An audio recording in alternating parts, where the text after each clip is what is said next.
Bonjour! Aujourd'hui, j'aurai le plaisir de vous parler d'un livre tout à fait exceptionnel, surtout quand on regarde ce qui se passe aujourd'hui, donc en décembre 2013.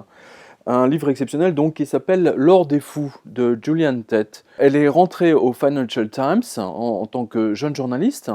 Et là, on lui a demandé, son rédacteur en chef lui a demandé de couvrir un département de la finance qui était tout à fait mystérieux, qui s'appelait les crédits dérivés. Hein, personne ne comprenait trop bien ce dont il s'agissait. Et Gillian Tett explique dans son livre, elle me l'a d'ailleurs raconté, que la toute première fois qu'elle est arrivée donc, à un congrès avec des spécialistes du crédit dérivé, donc là vous savez la fameuse assurance sur les impayés mais qui n'en est pas une, hein. C'était lors d'un congrès à Nice et elle était absolument fascinée parce qu'elle ne comprenait rien à ce que disaient les conférenciers. Et donc elle a dû faire usage de ce qu'elle a appris en anthropologie, c'est-à-dire étudier une tribu et voir quelles étaient les relations de pouvoir. Et c'est ainsi qu'elle a identifié une jeune femme qui s'appelait Blythe Masters et une autre banque qui s'appelait la JP Morgan comme étant le centre d'un secteur tout à fait nouveau, en plein développement, donc qui concernait les derivatives. C'est assez intéressant d'ailleurs, hein, puisque même en français, donc, quand on dit un crédit dérivé, hein, quand un bateau va dériver, ça veut dire qu'en fait, à un moment donné ou un autre, il ne suit pas son trajet initial, hein, il finit par se perdre, hein, il dérive et on ne sait pas trop où il va. C'est justement pour cela que son livre est absolument prophétique, sachant qu'elle l'a rendu à son éditeur le 29 septembre 2008, le jour du crack. Hein. Comme on dit, il n'y a peut-être pas de coïncidence, en tout cas celle-ci en est une. Hein, rappelez-vous, le 29 septembre, c'est le jour où Wall Street a littéralement explosé, avec le fameux moins 777,7 au moment où la cloche a sonné. Et Gillian Tett m'a expliqué lors d'une entrevue qu'elle-même ne comprenait pas comment le système bancaire, le système financier, le système des assurances, le tout bien entendu mélangé, marié intimement à Wall Street, avait pu tenir aussi longtemps, basé sur quelque chose qui était aussi pourri. Autrement dit, ce qu'elle m'avait dit à sa façon, ils avaient construit des châteaux en Espagne.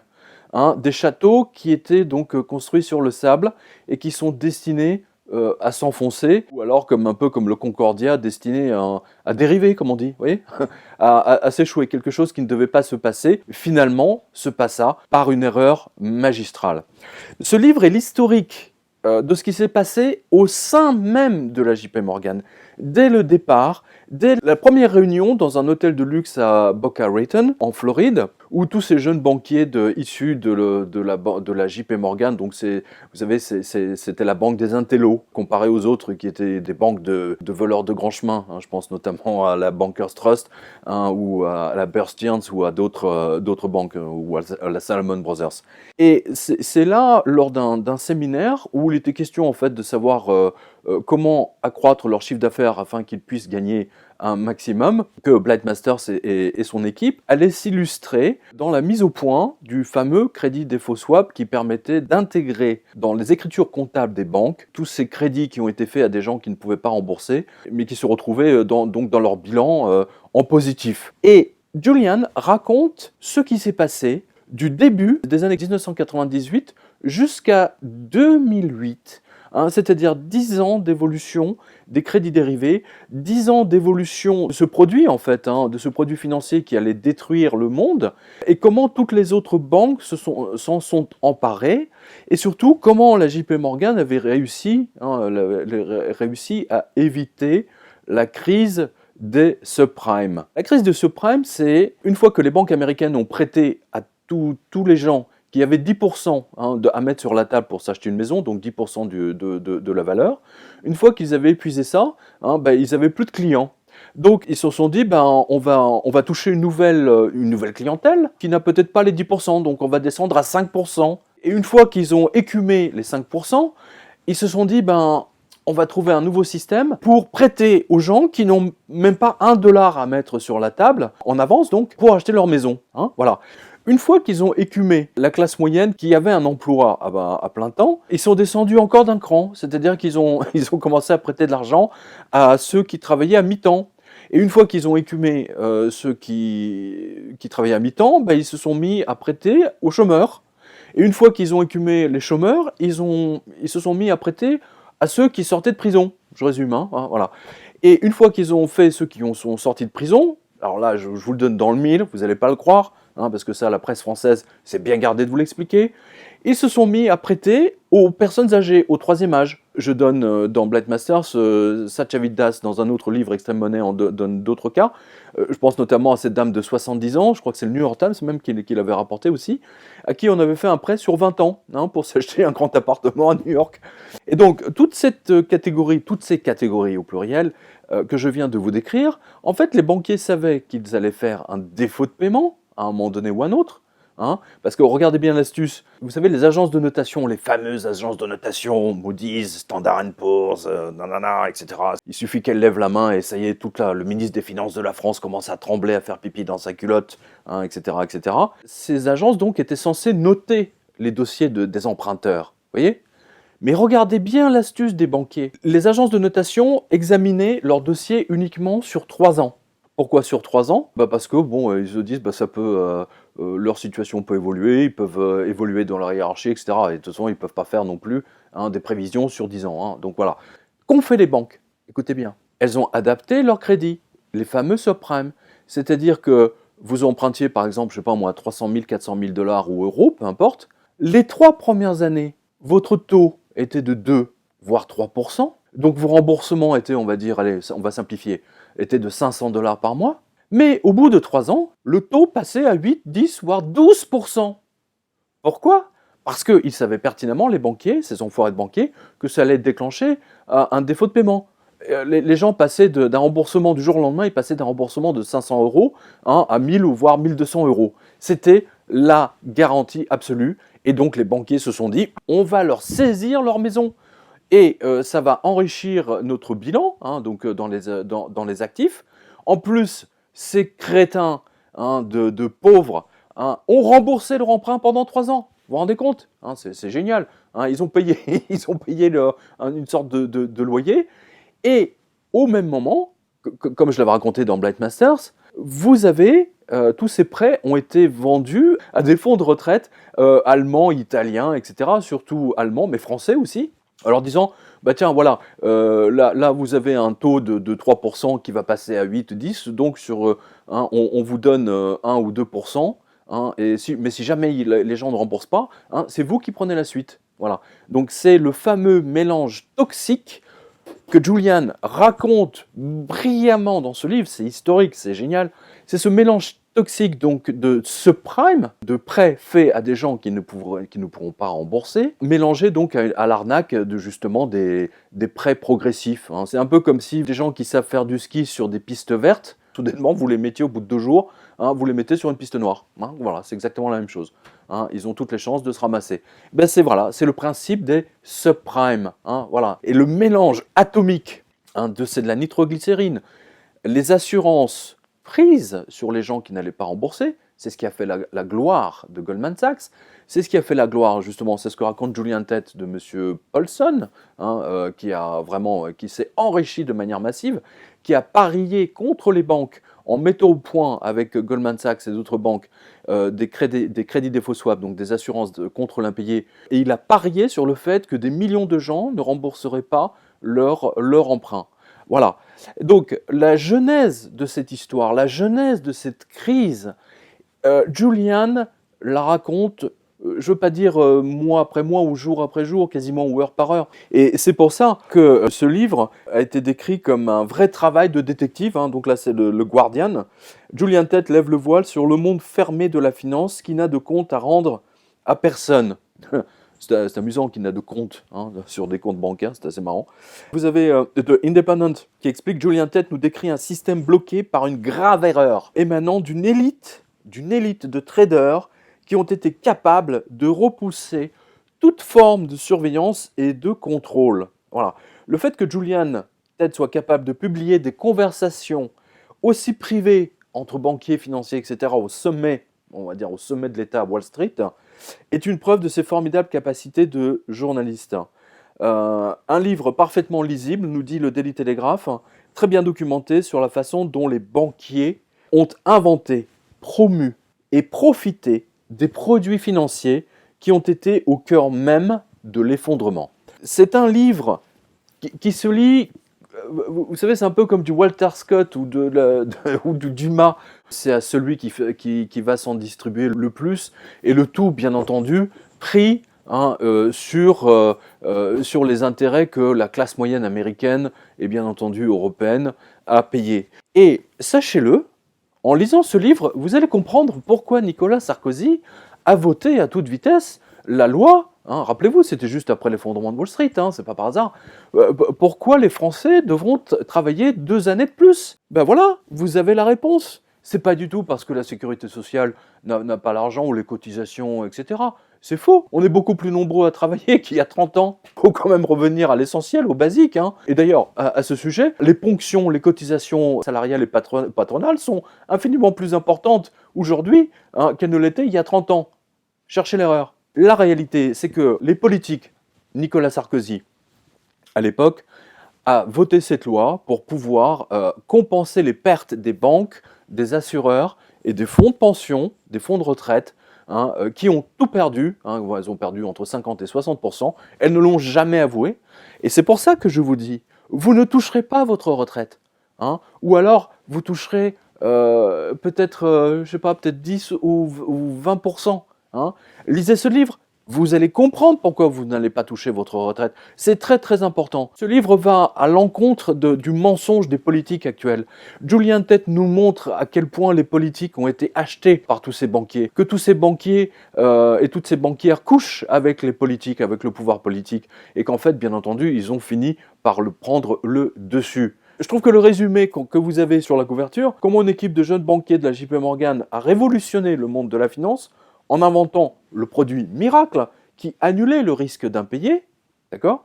Et comment la cupidité de leurs concurrents détruira ce rêve, explosera toutes les places financières de la planète et accouchera, écoutez bien, enfin ça c'était à l'époque, 55 000 milliards de dollars d'impayés. Il n'y a pas assez d'argent ni sur la planète Terre, ni sur la planète Mars, ni sur la planète Vénus, ni sur Neptune, pour rembourser tout le trou qu'il y a dans toutes les banques aujourd'hui. Et en plus, si vous voulez, le titre, l'or des fous, qui correspond en fait à l'anglais de Fool's Gold, c'est un jeu de mots pour illustrer que en fait, c'est l'or des crétins, c'est le plaqué or, c'est le miroir aux alouettes, le crédit des faux swaps. Voilà ce que montre Julian Tett dans ce livre. Alors là, on va rentrer un petit peu dans le technique. Le livre est divisé en 3 parties. Vous avez la partie qui raconte les années 1998-2000. C'est la partie 1 qui s'appelle Innovation. Il y a donc le rêve des dérivés, donc des crédits dérivés, donc qui raconte en fait de trouver le produit miracle qui permettra aux banquiers de prêter à l'infini sans jamais prendre de risques. Ensuite, convaincre les régulateurs, le pouvoir politique, que ce produit est un truc absolument génial. Ensuite, constituer toute l'équipe pour vendre tout ça au monde entier. La deuxième partie, c'est la perversion du système. Une fois que les crédits des faux swaps de la JP Morgan ont été mis en place, comment ça a perverti l'intégralité de la chaîne financière de Wall Street, l'intégralité des gens qui gèrent vos caisses de retraite, etc. Et ça raconte aussi, en interne, bien entendu, la fusion, c'est-à-dire comment JP Morgan, petite banque, on va dire petite banque par rapport à sa fusion avec la Chase Manhattan, et comment Jamie Dimon, c'est amusant, en fait il faut dire Dimon, est arrivé au pouvoir. Et la folie, alors ça, écoutez bien, ça c'est en page 155, Julian Tett a fait un grand chapitre là-dessus, c'est-à-dire que non seulement ces bandes d'enfoirés, de crétins finis, de voleurs, d'escrocs, ont prêté aux gens qui ne pouvaient pas rembourser, eh bien, figurez-vous qu'ils ont ensuite utilisé, pour en faire encore plus, bien entendu, l'effet levier. C'est-à-dire que même si vous n'aviez que 200 euros, je vous fais un résumé, ou 1000 euros sur votre compte pour jouer au casino, eh bien, ils ont permis l'effet levier qui vous permettait, avec vos 1000 euros, de jouer pour l'équivalent de 10 000, voire plus. Aujourd'hui, pour que vous compreniez bien, le Crédit Agricole est à un effet levier de 67. Chers clients du Crédit Agricole, barrez-vous, je vous le dis. c'est une banque dangereuse, extrêmement dangereuse. Je recommande toujours la BNP et la HSBC, qui sont les deux banques les moins pires. Hein. Je dis pas qu'elles ne vont pas faire faillite, hein, parce qu'elles sont... mais leur taux, leur effet levier n'est pas à ce niveau-là. Et alors, la partie extraordinaire, alors c'est un 14 juillet, là, c'est un feu d'artifice, hein, c'est fabuleux de voir. Moi, je me suis régalé. Il y a la partie où les mecs, ils s'appellent les uns aux autres au téléphone. Dis-moi, t'as pas 10 milliards à me prêter? Parce que là, on est... Hein, ils s'appelaient tous les uns les autres pour essayer de se prêter... hein, vous savez, le téléphone arabe, un petit peu. Hein. La partie 3, donc les désastres, les premiers échecs de ces crédits défaut swap. Ensuite, page 211, la panique à bord.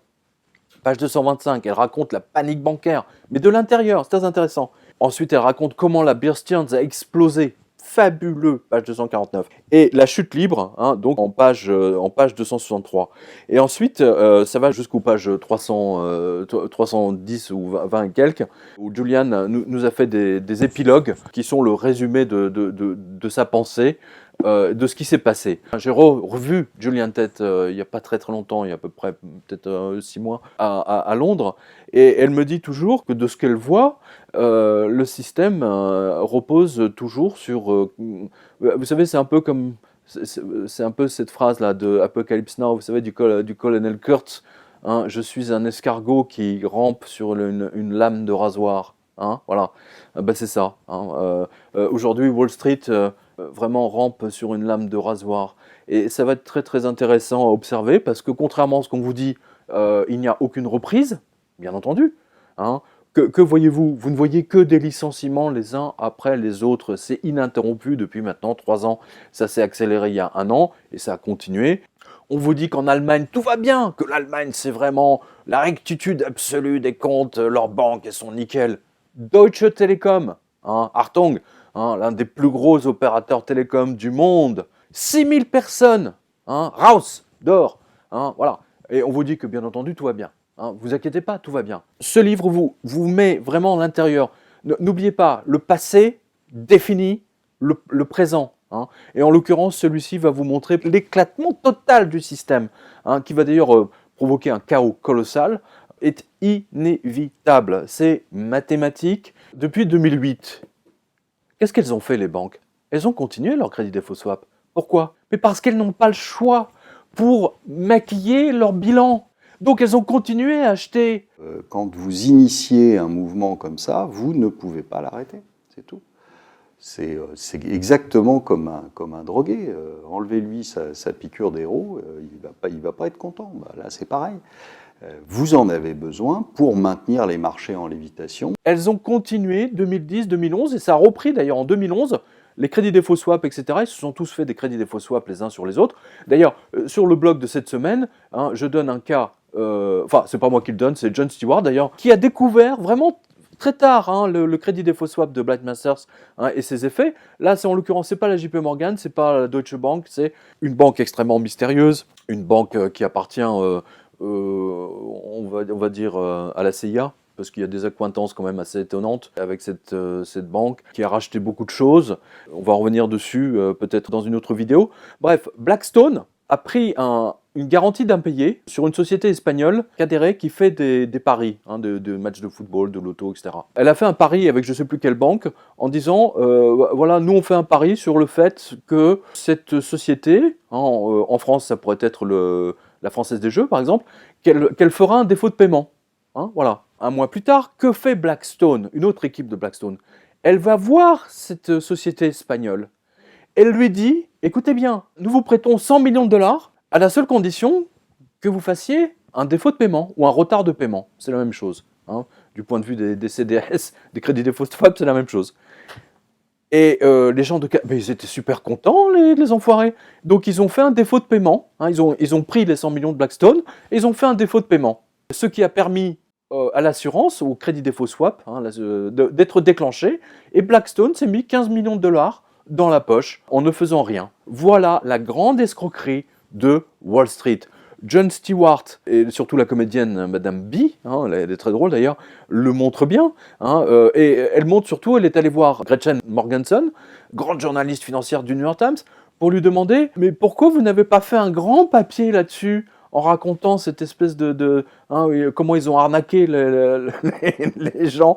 Et Madame Morgenson dit oh, bon, vous savez, ça se passe tous les jours, ça se passe tous les jours à Wall Street, c'est même plus une info. Donc le fait que les gens soient volés avec les crédits défaut swap inventés par la JP Morgan et popularisés par toutes les autres banques, précisons-le, eh bien, ce n'est même plus d'actualité. Et donc, Jon Stewart se demande qu'est-ce qu'il faut faire. Quelqu'un, un type qui attaque une épicerie dans un pistolet devant les caméras, a infiniment plus de répercussions que les escrocs de Wall Street qui vont voler 15 millions en l'espace d'un mois. Voilà. Voilà le résultat aujourd'hui quand les médias, les journalistes financiers, couchent aussi avec les financiers, quand c'est pas avec les politiques. Je vous recommande d'ailleurs à ce sujet un autre livre, de Renaud Revel, qui montre comment les journalistes politiques françaises couchent avec les hommes politiques français, et pourquoi donc vous n'avez pas d'informations. Voilà. Lisez bien L'Or des Fous pour comprendre les mécanismes et comment le passé définit le futur et comment la révolution, le chaos social est inévitable, la faillite du système financier mondial est inévitable, et c'est par Julian Tett, journaliste du Financial Times. C'est pas n'importe qui, je vous le garantis.